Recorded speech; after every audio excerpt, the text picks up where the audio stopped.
Hi guys, welcome back to my channel. Ito nga palang nangyari ngayong araw. Maaga nga akong pumunta sa school kasi may gaganapin na event. Taon-taon nga pala ginaganap ang event na to at isa to sa mga pinakahinihintay ng mga SPA student. Kung ang recital nga ang nasa isip mo, tama ka dyan.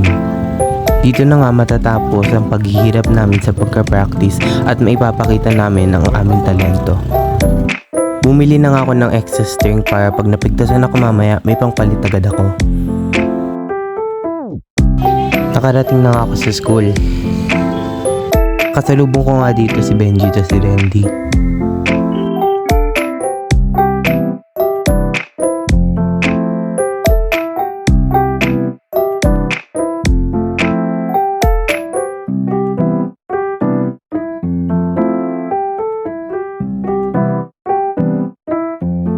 Sandaling pagkapasok ko sa room ay agad-agad ko na nga ang kinabit ang aking mga string.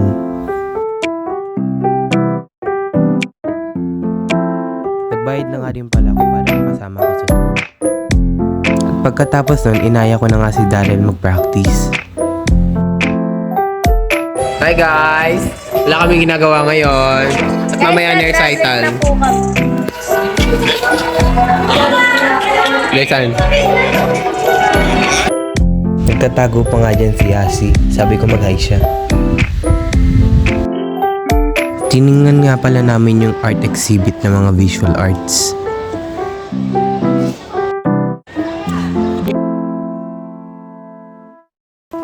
Hi guys! So nakauwi na ako at kakain akong sinigang.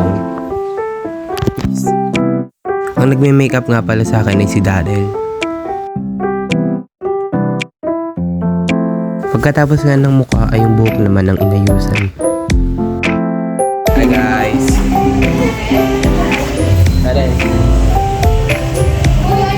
Hello guys! So guys, wala ako ulit!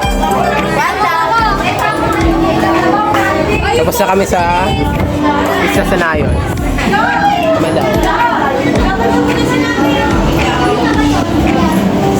Shoutout sa nanay. Hi guys! Tapos na kami sa Paraluman.